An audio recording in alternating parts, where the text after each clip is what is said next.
Good afternoon, everyone. Welcome to the second meeting of the CTA School District Joint Study Committee on Compensatory Time. Thank you for coming to this afternoon's meeting. We appreciate your time. This meeting is being conducted in the sunshine, so it is being recorded. If you will take a moment and introduce yourself, I would appreciate it. My name is Jermaine English, and I am the Manager for Labor Relations. Theo Harris, Executive Director, CTA. Justin Katz, CTA President. Gordon Longhofer, CTA Vice President and President-elect. Aretha Prescott, I'm Atlanta High School CTA Rep Board Member. Patty Hatch-Sabers, Lake Park Elementary Kindergarten Teacher, Negotiations Chair. Randall Audi, CTA Staff. Pamela Buckman, Principal at Beacon Cove Intermediate and also the Elementary Department Chair. Kelly Burke, Principal, Olympic Heights High School and the High School Department Chair. Philip Ernie, Principal, Western Pines, and I sit on the Executive Board for the Administrators Association. I was actually just going to introduce you, Philip, so you didn't have to step back in, but we also have Philip there. And because this is being conducted in the sunshine, there is a listening room in Thurber B where Karen Albury is sitting, and she will have the camera on for anyone who wants to sit and listen to what is happening. This is our second meeting, and Corey Brooks is unable to attend this meeting, so we're going to go ahead and get started. The district would like to ask CTA for, I keep saying 10 minutes and it ends up being 15 to 20. So I'm going to ask for 15 minutes this time in hopes that we're closer to 10 here at the beginning of the meeting so that we can have a brief conversation regarding our notes from our last meeting so that we can come back and have a more fruitful conversation. So if you are okay with that, I will put us into breakout rooms. Keep in mind, breakout rooms are not recorded, so feel free to speak freely. All right, it's all good. All right, that's a lot of nods. Okay, this is the part where things get challenging. Let's see if I can get us all into breakout rooms. Wish me luck. Jermaine, you've done it perfectly all day. I have faith in you here. Oh, way to jinx me, Randall. Now I really feel the pressure. Okay, I think I've got this.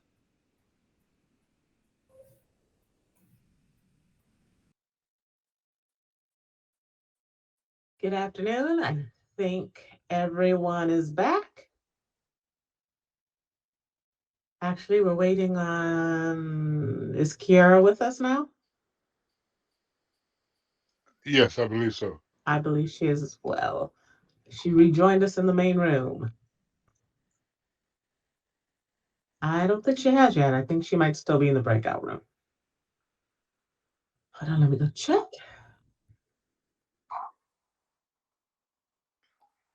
No. Yeah. Kiara, are you with us? Or you can just close the other room and automatically it'll just bring her back over here. If you, oh, here she is. Oh, here she is. Here she is. Hi, Kiara. We were waiting on you. Okay, well, thank you all for giving us a moment to briefly meet at the beginning of this meeting. A couple of things that we wanted to bring back to the table here. We've had the chance to have some conversation in regards to clearing up the language, and that's definitely a recommendation that we would like to bring back to the negotiating teams, that we do work on clearing up the language in regards to compensatory time, including adding language into Article 2, Section A, number 6, regards to being able to use comp time for doctor's appointments. And Theo is grabbing his copy of his contract, so I will wait. Yeah, just wanted to make sure I saw what it was, 2A6. Yes, sir. And thank you for keeping me honest. I believe that's the section about taking time off for a doctor's appointment.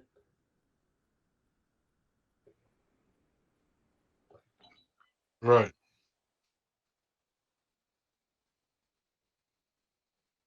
Just give me a head nod when you're ready to go on and I'll move. Yeah, forward. yeah. Okay. There was some conversation we had brought to this committee about increasing the number of comp hours, and there seemed to be some resistance potentially as it pertains to that. We wanted to also have a conversation about potentially rolling over comp time and see where CTA is in regards to that. Is that something that you would consider, want to have a further conversation about?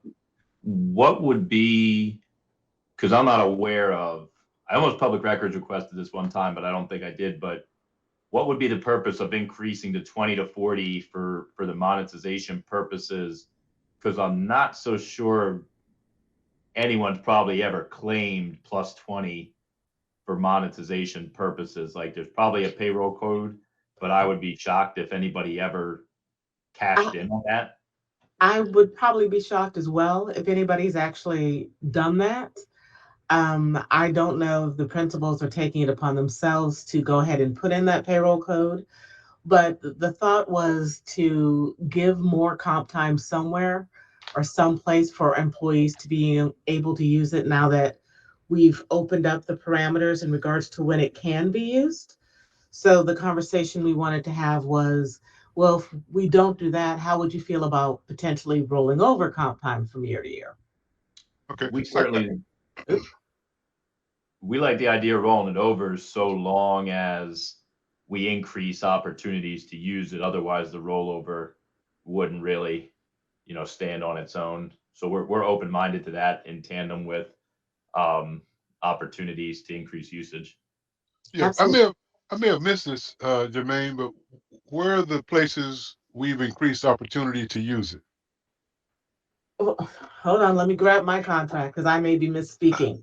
I know that Okay. we had put it out there as a tentative during the last negotiation, and I will tell you, Theo, in all honesty, I don't remember whether or not we signed off on it. Okay. Well, no. I mean, but even the idea, the concept itself, not necessarily having it in place yet, but just the concept. Because the only place that I saw that it may have opened up would be everybody understanding what the contract says about students' presence and or not.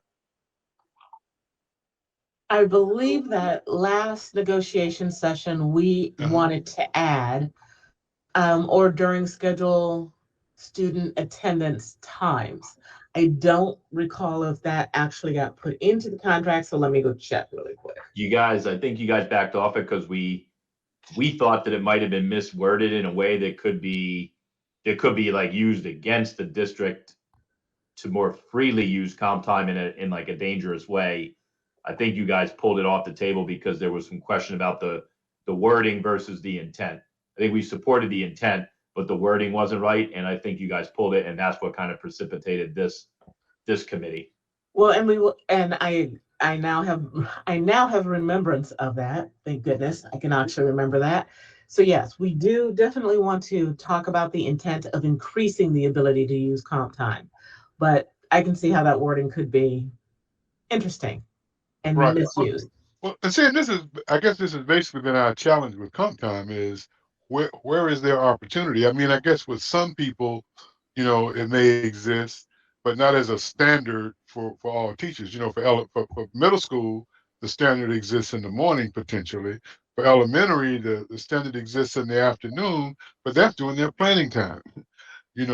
So where is their opportunity to use it? That's why there's not been a great desire to earn it, because there's no real practicable place to use it. What a very valid point, Mr. Harris. Yeah. Well, that's kind of why we're here, to try and find places where it can be used. And that's why I think, oh, Philip, go ahead. He may have an idea. My suggestion is that it can be used at any time that you are not directly instructing students.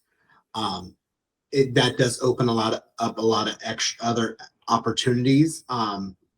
The other thing that I want to point out to the group is that with expanding this possible expansion of comp time. Oh, look at who's behind Patty Hatch. I see you.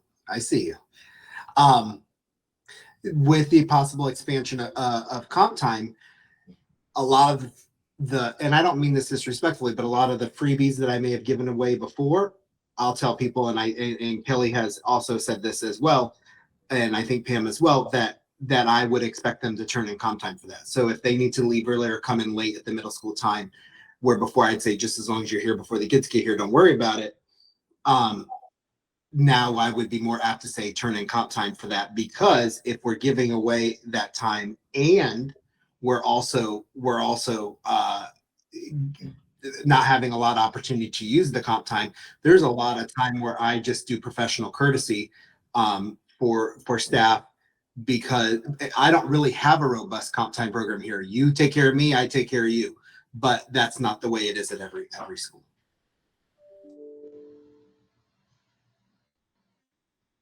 In the current language now, I don't think we've considered using it these times, but that's what it says already? If you don't have students, you can take comp time? I'm not sure if that's exactly what I don't have it in front of me. I'm not sure that's exactly what it says, but it would expand the use of it, because it would bring clarification to principals in the fact that that it can be used at any time that person is not directly in students aren't directly in the care of that person. Yeah, what section was that we read it last time, guys? It's Article 3B8A. I've got it right here. Okay, can you read that for us? Yes, sir. We'll go down about halfway through there. The principal will not act in an arbitrary or capricious manner when scheduling the use of compensatory time for employees, and the approval to use earned compensatory time shall not be unreasonably denied, with the understanding that compensatory time may only be used at times students are not in attendance, or during times when students or other responsibilities are not assigned to the teacher.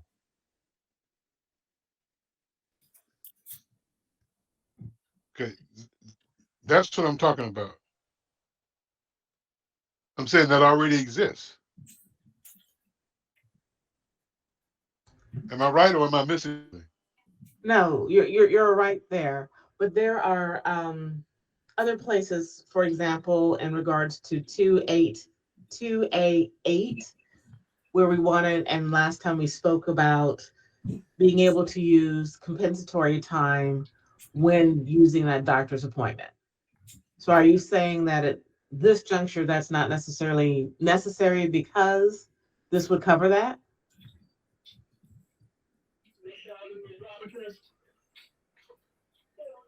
Well,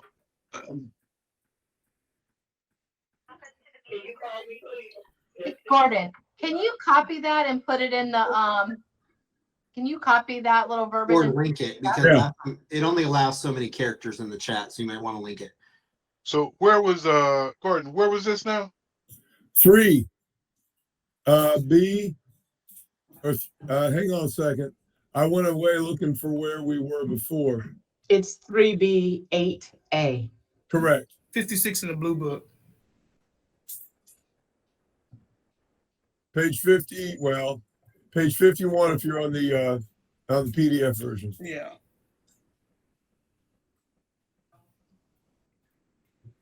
And if you got your little blue book, it's on page 56.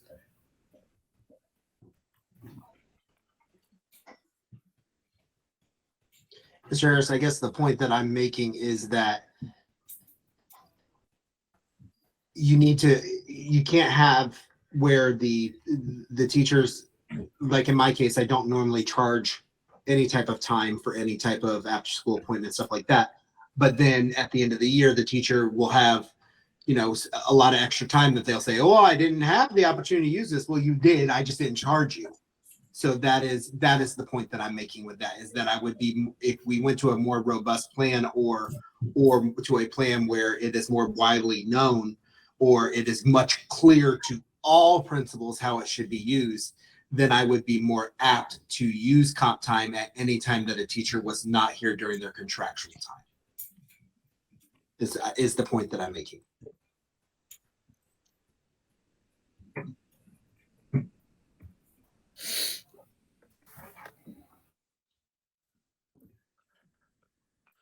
Now, for some reason, as I'm looking at 8A,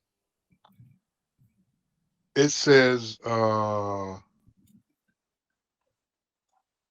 with the understanding that compensatory time may be used at times when students are not in attendance. But where you read the second part, Gordon, where did you get that?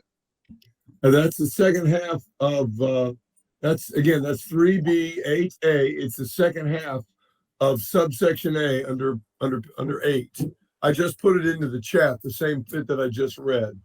There's some stuff ahead of that that says it's up to the employee to verify or keep a verifiable written record of their comp time and to take it with the principal's concurrence by the end of the school year, and that comp time is not cumulative.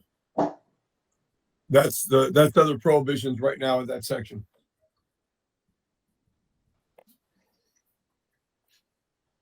Okay, because I'm looking in the contract under Article 3, Section B, number 8, records of compensatory time. Yes. And the supplemental hourly rate. It doesn't have that last section of the sentence in there. Section A. The one I pulled up is the one that's online right now. And this is like I said, it's my book too. May only be used as time students are not in attendance. Yeah. I didn't see that last part though. If you're looking at a hard copy, Theo, there might be like a printing error or something if the page is missing. Okay, all right, yeah, that's what I'm. Okay, because I know I read it last week. That's why I'm getting quiet. I'm saying, wait a minute, I know I read it last week where it said, or other responsibilities are not assigned to the teacher. And so, with that being said, that means that they can take it. Am I right, Philip? You see what I'm saying? I do see it. I don't know if that's necessarily the practice. I think that it's more of a after school kind of thing for elementary and a before school kind of thing for secondary or for middle school. The other thing that I'm talking about, Mr. Harris, is, for example, in middle school, I have a rotating schedule. So your planning period might back up to the beginning or the end of the day or to the lunch period.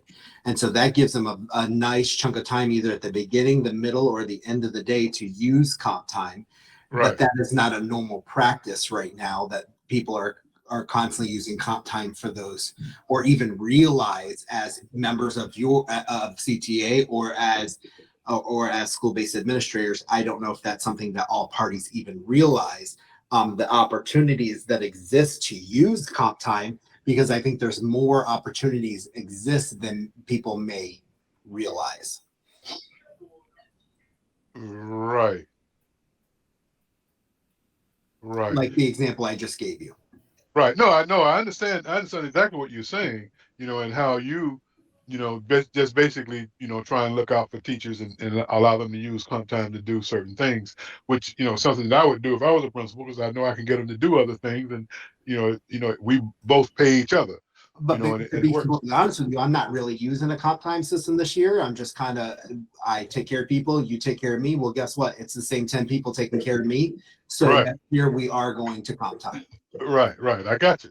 Right, I understand. But what we're trying to do, I guess, is, because that is great. I mean, I wish we could do that with everybody, but it kind of doesn't exist. I guess in high school, they do have their planning period, but what that brings into play, and why people may want to, be slow to react to that one, is if you leave during your planning period at 10, being back at 11:30 for your next class could come into question.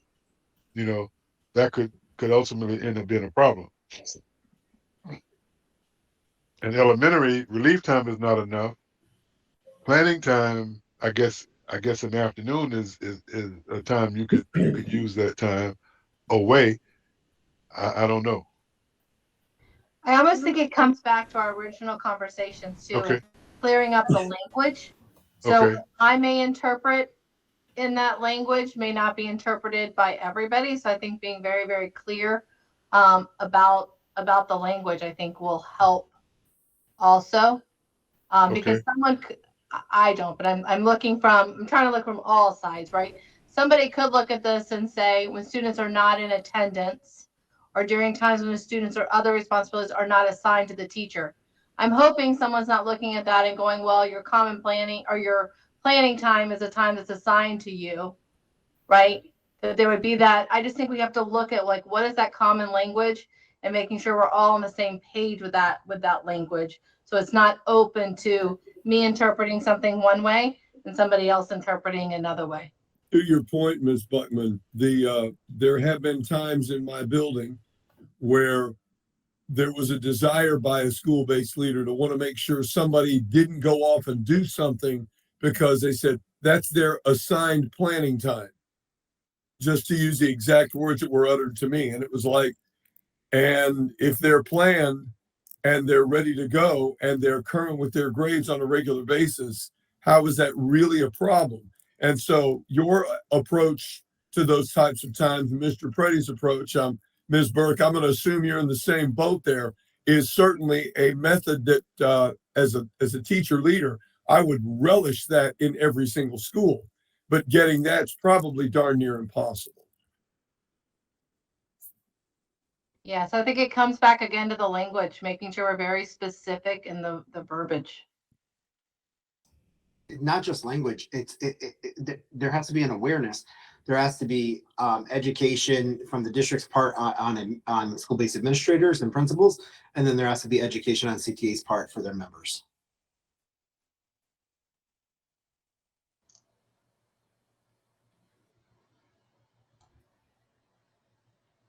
I think so. Maybe we could, if the goal there is to clear up that language where it's, if students are not in attendance or if students aren't assigned to you and you don't have any duties, if there's, because that's where a lot of this stems from us, is confusion from administrators who read that in its entirety to basically say if there's kids on campus, nobody can use comp time.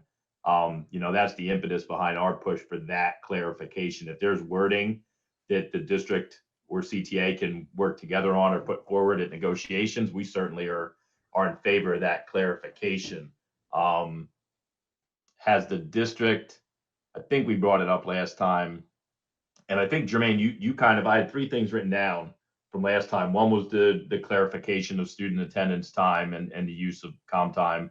Two was the clarification for if I have a doctor's appointment and, nobody's assigned to me, I should be able to use comp time, not get docked like 15 or 30 minutes of personal time. But after we've had this discussion, that kind of half gets swept up in the other language, like you said, I think you hinted at, which is if they're not assigned to me, it doesn't matter if it's a doctor's appointment or otherwise. If I've got the comp time, and then the third item that we had touched on was the possibility of using comp time on PD days. I guess most specifically for elementary school, because they're the ones who have in our view, kind of have the least ability to use the time. We know they can use it at the end of every day, but that is their only planning, so they're remiss to.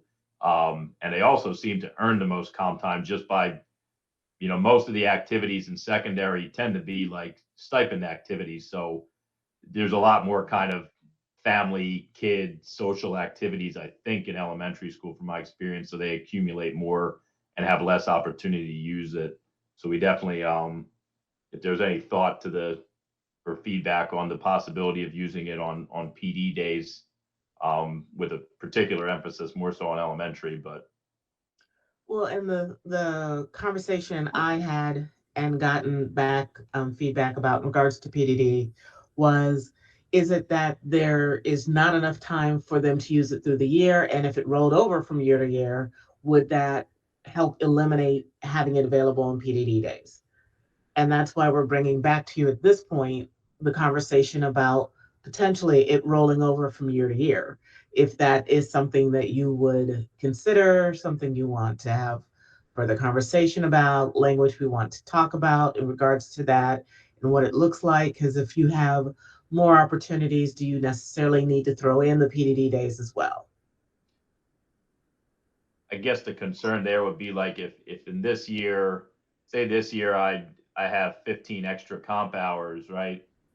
And I go through the same kind of cadence of work and comp time earning and redemption next year, that 15 hours might roll over, but it seems like it'll always kind of remain as surplus, because if I do the same stuff next year, I won't be able to use that 15 hours. I'll actually accumulate 15 more rollover hours if I did the exact same stuff next year. So like you said, we like the idea of rollover because obviously that increases the lifespan and the value and ability to utilize it. But we kind of, and we're asking about the PD days because we kind of couldn't find many other places, because there's a finite amount of opportunities. And we noticed that elementary, again, they tend to be the most taxed in terms of the ability to use things that we negotiate, like comp time. So we weren't sure, with particular emphasis on the fact that the PD day for elementary after Christmas break is a duty day for secondary. And that's kind of like one additional PD day that elementary have over secondary in terms of quantity. Mm-hmm. At this point, I don't have any further feedback to provide you other than, to have a conversation about the rollover. I can take that back and say, we want to have further conversation about PDDs. This is something that we are looking forward into, or this is a hard pass, or where are we? I don't have other feedback at this point. I do understand that elementary has an extra PDD day that secondary does not. Is that something that CTA is willing to have a conversation about, eliminating that as a PDD day and making it a teacher duty day instead? Or we certainly discussed that, because that's the one PD day, like they switch, if it's a PD in secondary, it's a grading day, a duty day in elementary, and vice versa. That's the one day where it's not the end of a marking period. It follows a holiday. Well, not the end of a trimester. It follows a holiday, and it creates a +1 in terms of PD days for elementary schools. So yeah, we certainly were looking at that as like, if the opportunity to use comp time on that particular PD day, or converting that PD day into a duty day, still levels the amount of PD days across secondary and elementary, doesn't affect end of marking period or trimester grading, and creates a 7.5 hour opportunity to redeem comp time. That we saw as kind of checking a lot of boxes in our view. okay. Well, it's definitely something I can look into. I will tell you, I was not here when the calendar was originally made, so I don't know the intent, the rationale, or the thought behind that. And I'm thinking that maybe the elementary principal chair might have some clarification. I don't know whose hand went up first. Philip? I think we went up simultaneously. Oh, hold on. I think that PD day, generally speaking, that is when most elementary really dig into their data, because we have most of the schools have most of their data done, testing done before that. So I think that would be a hard one. But I'm going to say, for example, we just had the PD day right before spring break. That was a tough one right there for I think administrators and teachers. So I think we could definitely be open to conversations around that. But I would think that PDD after that winter break, as long as testing stays the way it is, would be a tough one to let go for elementary. So are you saying that if we had to let one go, it would be the one in spring break as opposed to the winter break? Yeah, I mean, I think you would get more buy-in if we were looking at that one over the one coming back after the winter break. That was what I was going to say, is that if you're going to go for one, and the other one's always usually tied to spring break. So, and then that gives elementary and that gives secondary. That's 3 days. That's 22.5 hours to use comp time a year. That's a lot. That's a good amount of opportunity. Most teachers do not.